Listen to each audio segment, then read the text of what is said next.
We need far more help. What we have done also in terms of Mexico, and if you follow the history of Mexico, the recent history of Mexico, we had always been, to put it mildly, hesitant to accept the help of the U.S. when it came in a real partnership to combat organized crime. And we, for the first time, accepted the help from the U.S. Everyone has heard about the Merida Plan, I hope you have, by which much was said that the U.S. was giving $400 million to Mexico. Well, this is not exactly true. I mean, we're not getting a check from the U.S. government. What we are getting is equipment, badly needed equipment, know-how, training. It's a whole package that help us fight organized crime. And more important than that, far more important, is that we are cooperating, all right?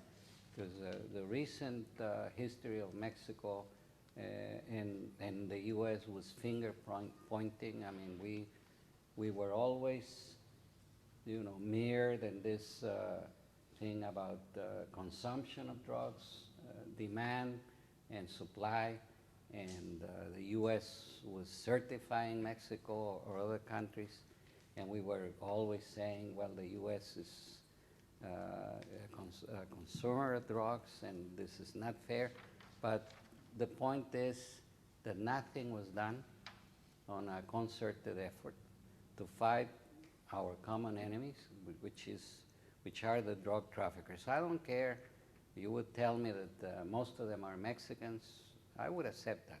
I don't care that, because they are our enemies, they are your enemies, they are my enemies, everybody's enemies. So we accepted that. It was a huge, from the Mexican point of view, a huge political step, a very, again, because unfortunately, and again, I'll be very, very blunt, you hear many people in this country, not many, I'm sorry, some, but they make a lot of noise, who would tell you that everything that comes out of Mexico is bad for the U.S. So we do have Mexicans like that. I would say it's a mirror image. They would tell you, they don't say, remember El Álamo. They would say, remember Chapultepec. For those who know the Mexican history, there was a battle that we lost, but also was, why am I speaking about El Álamo in Texas?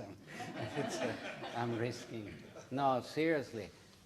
I want you to think about it. There are, most of the people across the border want real strong partnership. We have a very, very vital and very, very important partnership with the U.S.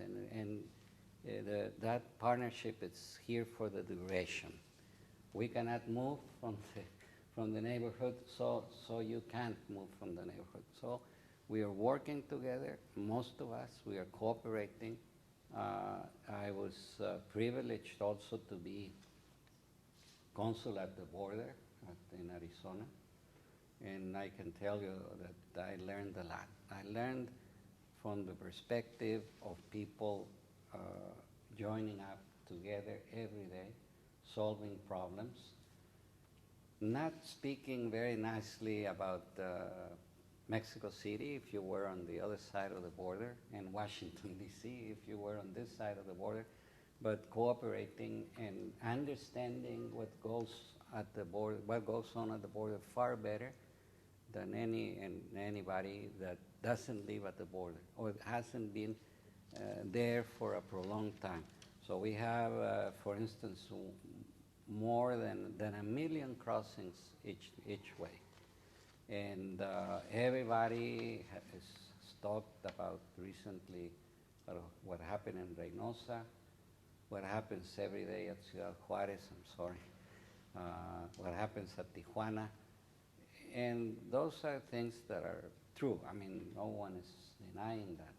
But what's happening every day at Nogales, Laredo, namely border crossings that benefit both countries hugely are also happening. So what we're doing right now is fighting outright organized crime. Organized crime means a lot of things. I mean, when you fight, people think about drug traffickers, but this is only one aspect of organized crime. The most important or the most publicized, but it's not the only one. It's organized crime has to do with kidnappings, with extortion, with so many other ugly things that are a byproduct of drug trafficking. They feed each other up. But what we say is that we are far beyond this pointless finger pointing, because it doesn't get us anywhere.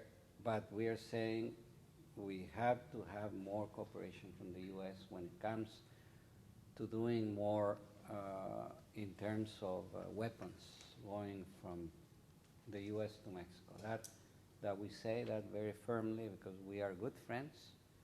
Good friends have to be very, very sincere to each other, because all the time, or otherwise we cannot solve common problems. We have to get more cooperation. Hopefully, I mean, the U.S. would consume less of the drugs, but at least weapons going south to Mexico are literally killing us, all right? I don't think I'm being over dramatic. The situation is there for everybody to see. Now, we also need more cooperation, and we are, by the way, I'm sorry, I'm being not being fair, but we are getting a lot of cooperation from the authorities, since we sat down and we agreed on the Merida plan. This is the wonderful thing. Also a great encouragement to us that only a week ago they announced that more than 700 individuals were apprehended throughout the U.S. and they were linked to the Sinaloa cartel.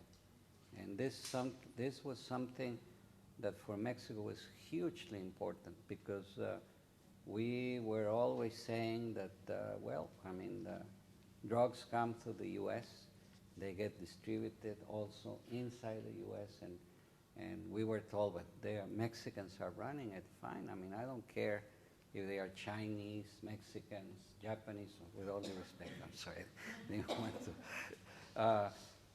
We don't care. We want more actions on this side of the